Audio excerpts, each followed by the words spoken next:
So we're talking to Mr. Chuck D here about MCA, Adam Yauch from the Beastie Boys. We're putting on a show, an event in Brooklyn on May 3rd, and it's all about celebrating the life and contributions of Adam Yauch. Yes, great man, and that's an understatement.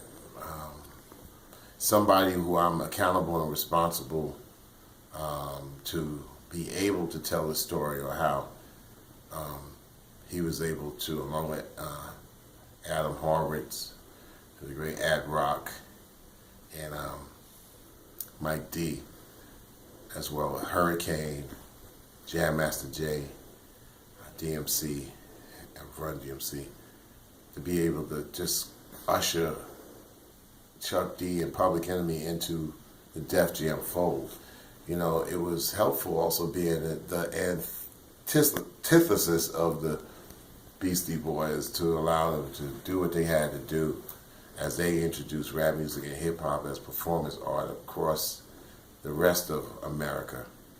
And for what Grandmaster Flash and the Furious Five and Curtis Blow and Houdini begat for Run-D.M.C, Run-D.M.C begat the Beastie Boys, who really spread it out.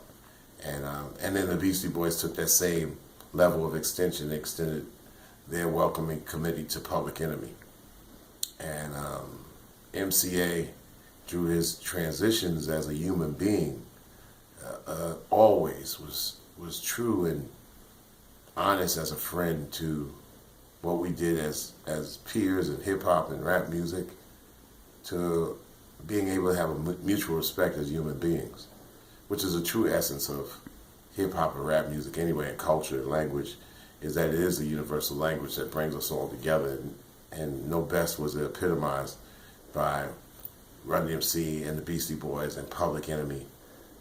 Our first tour was with the Beastie Boys in Murphy's Law, the License to Ill tour, April 1st to April 15th, 1987. Wow, you remember that. And being introduced musically when they was getting awards, and the Beasties and Hurricane played Time Bomb, which was a brand new song that we had, and played it throughout their whole presentation on stage.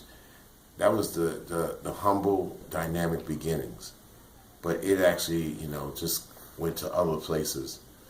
And MCA was always very warm and really seriously always contemplating what was the next hip-hop dedicated move that we can make together, we make separate. So I followed the blueprint of everything the Beasties did, really seeing MCA manifest into this human being that it was like almost like a George Harrison, type of moment. He really brought us all together. I remember seeing Q-Tip, Tribe Called Quest there, De La Soul, Biz Markie, people that they admired artistically, and to make art statements as well as social statements to reform what was wrong.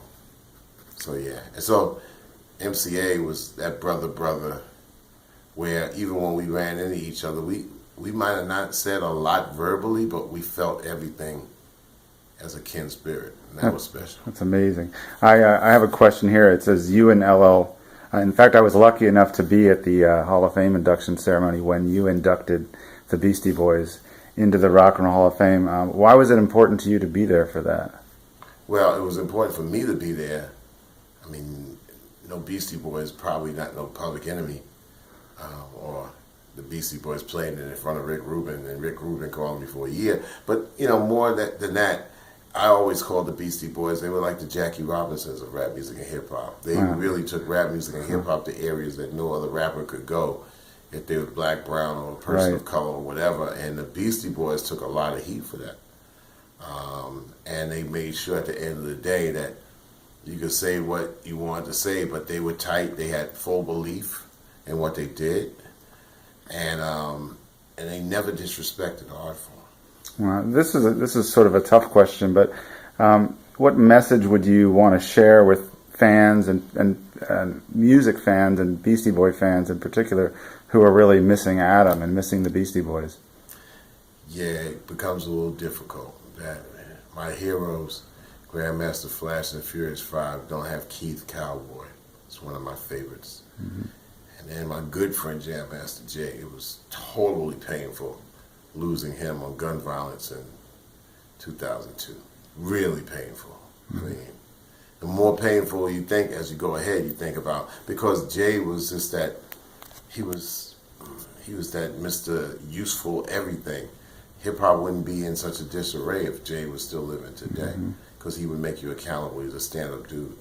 And then the loss of MCA was just like, boom, the third strike that, and we know that we all got to go, but he had so much to do, and he was so sincere about his art, making a statement through rap music and hip hop, and making, you know, technological statements too. It's very important to be able to say, here's a road, we're going to take the road, and you can do it too. Right. And I mean, with his film company, with the film documentary Flow, which was on based upon, you know, the uses of water and the future of water on this planet, and clean water and drinking water, and water in particular. There's things that he had on top of his mind that were revolutionary as far as world changing, especially coming from a rap standpoint. And then, you know, when the three of them would get together, you couldn't top the synergy and the energy of Ad Rock, MCA, and Mike D. I mean, doing a concert. I mean, they were really, as they were going on in the future, they really became embedded into the spirit of hip hop more than ever. So, and because they were so tight as a threesome, it makes it kind of even difficult in ways when you try to figure out what Mike D and Ad Rock are up to. And a lot of acts, a lot of groups, you know, find difficulty when they face that crossroads, like, what do I do now? We know we can't find a replacement, but we go forward because this is what he would have wanted, you know, those things. So that's one of those things where you say the spirit of MCA is always strong, and you want to keep promoting the policy, the philosophy, and the spirit, and that makes everything else come like kind of easily down the line. Well, that was kind of my last question, was really, you know, what would you say to the people that are going to attend MCA Day? But I think you kind of already said it. Yeah, when you attend MCA Day, understand it's for the organic pleasure of what the music and the art form is about. It's spreading that around is like spreading love, you know, and everything the Beastie Boys touched was like really seriously saluting the truth of the art form. That's important. MCA epitomized that. This is Doug E. Fresh. Much love to my brother MCA. I performed with the Beastie Boys on Conan O'Brien, performed with them in Madison Square Garden, performed with them on the Hip Hop Honors. MCA, great guy, the whole crew great. Much love to everybody that's showing love to MCA. Adam Yauch, oh my goodness, Hippodrome, London, Beastie Boys. What year was this? 86? No, 85 probably. Oh my God, like yes, they came to the Hippodrome, they were in London, I was there, idolized them. That's excellent. Idolized the Beastie Boys.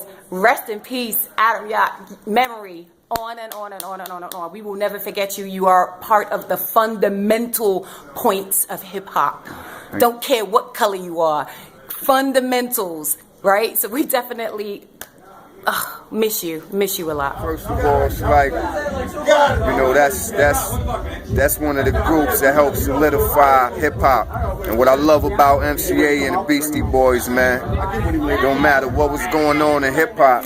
Every time they dropped the album, it was just like, you know, like hip hop on steroids, man. And we just love, and you know, myself, I love the way they put it down, how they represented hip hop and stayed true to the end. Make sure y'all come out and represent that brother's life, man. It's a beautiful thing. He meant a lot to us, and we owe him something, and this is what we're gonna do.